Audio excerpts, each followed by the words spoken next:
ان الحلال بین و ان الحرام بین و بینہما امور مشتبہات من وقع فی الشبہات وقع فی الحرام۔ فرمایا کہ حلال بھی واضح ہے، حرام بھی واضح ہے۔ حلال اور حرام کے درمیان کچھ شبے والی چیزیں ہیں، تو جو شبے والی چیزوں میں پڑ گیا گویا وہ حرام میں پڑ گیا۔ تو ہمیں شک بھی پڑ جائے کہ یہ غذا ہماری صحت کے لیے مضر ہو سکتی ہے تو ہم اس کو ترک کر دیتے ہیں، چونکہ متبادل اور بہت ساری غذائیں موجود ہیں۔ ہمیں پتہ چلے کہ اس ہوٹل میں جو کھانا پکتا ہے وہ ناقص ہے اور صحت کے لیے نقصان دہ ہو سکتا ہے، تو ہم کہتے ہیں قطاریں لگی ہوئی ہیں اور کسی ہوٹل سے کھا لیں گے، اس کو ہم ترک کر دیتے ہیں۔ تو اسی طرح حلال بھی بالکل واضح ہے اور حرام بھی بالکل واضح ہے، درمیان میں شبے والی چیزیں، تو جس نے شبے کو ترک کر دیا اور وہ اس نے اپنا دین بچا لیا، اور جس نے شبے کو اختیار کر لیا تو گویا اس نے اپنے آپ کو حرام میں مبتلا کر لیا۔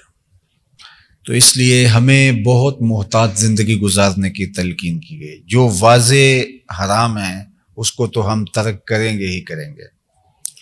اور جو مشتبہ چیزیں ہیں جن میں شبہ ہے تو اس کو بھی ہمیں ترک کرنے کا کہا گیا ہے۔ اور ہم عملی زندگی میں شریعت کے علاوہ بہت سارے امور میں ایسا کرتے ہیں کہ جس چیز میں شبہ پڑ جائے تو اس چیز کو ہم چھوڑ دیتے ہیں کہ ہم صحت کا نقصان نہیں کر سکتے تو ہم دین کا نقصان بھی نہیں کر سکتے۔ تو اس لیے بہت ساری چیزیں ہیں کہ اس میں ہمارے لیے بہت ایسی چیزیں ہوتی ہیں کہ جو ہمیں شبے میں مبتلا کر دیتی۔ تو اگر ہم پھنس گئے ہیں، کوئی مجبوری ہے، وہ تو ایک امر آخر ہے، لیکن ہمارے پاس اور بھی بہت سارے آپشن موجود ہیں، تو ہمیں اس میں کبھی بھی کسی صورت کے اندر بھی نہیں جانا چاہیے۔ اور صحابہ کی زندگیاں اس احتیاط سے بھری ہوئی تھیں کہ وہ اس امکان سے بھی کہ اس میں کچھ ہو سکتا ہے چیزیں ترک کر دیا کرتے تھے۔ تو اس لیے ہمیں بڑا واضح طور پہ اور بہت دو ٹوک اس کے بارے میں حضور کے اس فرمان سے رہنمائی ملی ہے کہ دیکھو یہ بھی واضح ہے کہ یہ حلال ہے، یہ بھی واضح ہے کہ یہ حرام ہے، یہ درمیان میں کچھ چیزیں ہیں۔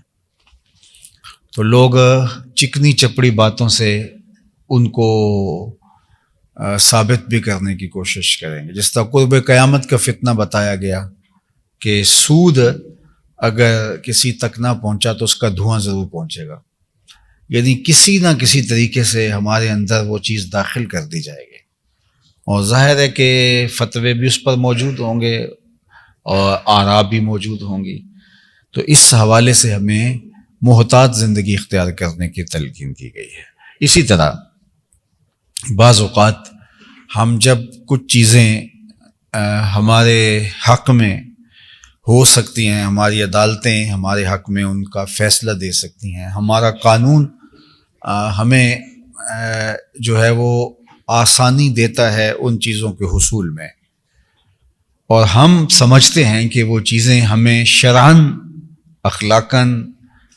ہماری وہ نہیں ہیں، تو ہم کسی منصب پہ بیٹھ گئے یا کوئی ایسا شخص جو اعلیٰ منصب پہ بیٹھا ہے جس کے اختیار میں ہے جو چاہے کر دے، اور ہمارا اس سے تعلق ہے، یا ہم اس سے کوئی راہ و رسم بڑھا کر کے اس کو خرید لیتے ہیں اور وہ چیز اپنے حق میں لے لیتے ہیں، اور باقاعدہ عدالتی فیصلہ بھی اس مکر و فریب کے ذریعے سے یا اس جال سازی کے ذریعے سے ہمارے حق میں ہو جاتا ہے، تو اس پہ بعض اوقات ہم بہت زیادہ مطمئن ہو جاتے ہیں کہ یہ عدالتی فیصلہ ہے، حالانکہ ہمیں پتہ ہوتا ہے کہ یہ جو فیصلہ ہے یہ غلط فہمی کی بنیاد پر یا جھوٹ کی بنیاد پر یا رشوت کی بنیاد پر یا مکر و دجل و فریب کی بنیاد پر جو ہے وہ ہمارے حق میں ہوا ہے۔ حقیقت حال ہماری آنکھوں کے سامنے روشن ہوتی ہے اور واضح ہوتی ہے۔